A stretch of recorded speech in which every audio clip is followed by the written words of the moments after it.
Salut les amis et bienvenue à la chaîne Backer Analytics. On va mettre à jour nos anciennes opérations et puis comme d'habitude, on va analyser un nouvel actif financier et mettre en place une stratégie de placement.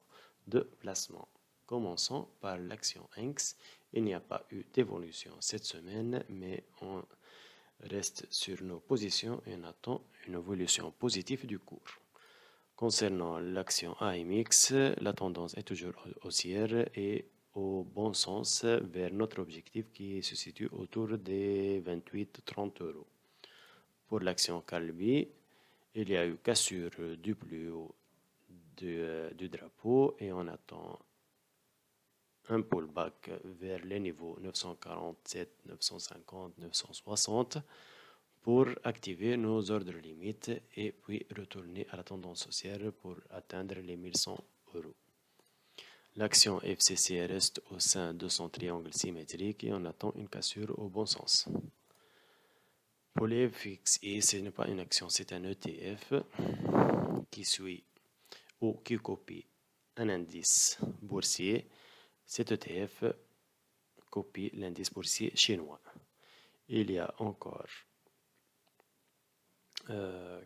création de l'épaule tête épaule inversée et il n'y a eu aucune tentative de sortie par la neckline pour le moment, mais la forme reste intacte. On attend toujours l'évolution des volumes et une augmentation des cours pour atteindre le 32-33 dollars et la cassure du neckline pour confirmer notre hypothèse et d'achat pour viser notre objectif unique qui est le 43 euros.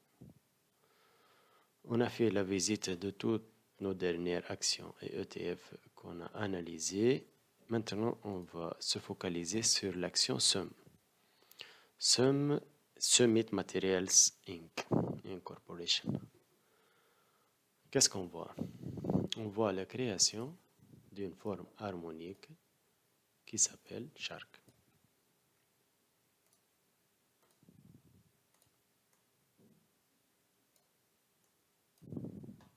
Bon, entre parenthèses, j'ai déjà essayé d'acheter cette semaine suite à une structure d'avalement, mais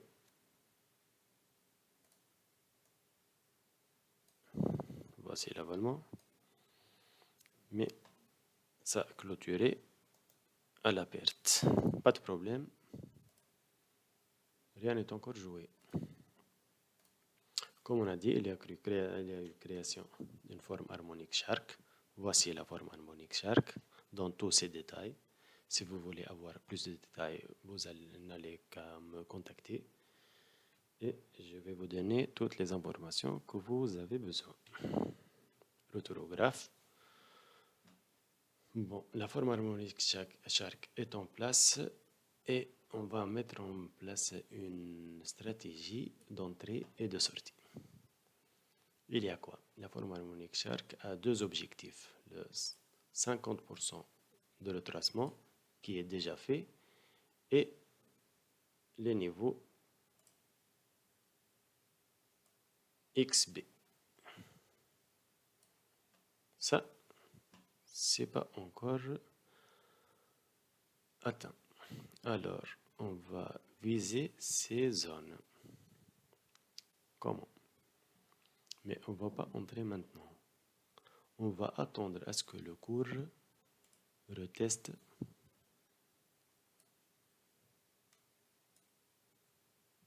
la zone 0,886, 0,786 qui est une résistance importante. Pourquoi ne pas entrer maintenant? Parce qu'il y a eu un petit détail qui m'a... Regardons ce qu'il y a. Il y a formation d'un biseau descendant, ascendant.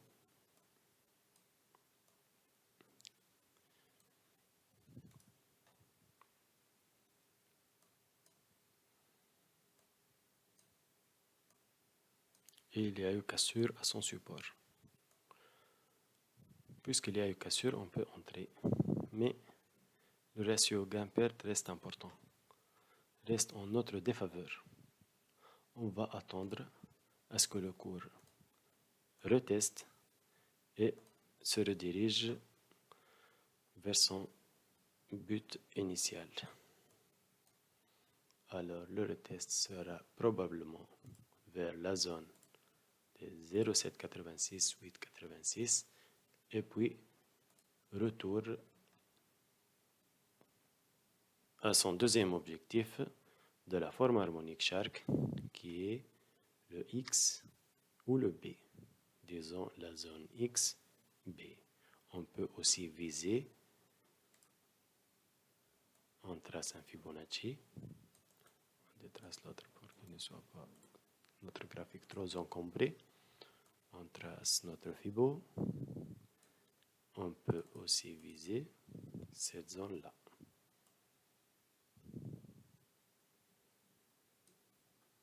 Pour que ça soit un peu plus facile à atteindre et notre ratio perte sera beaucoup plus meilleur.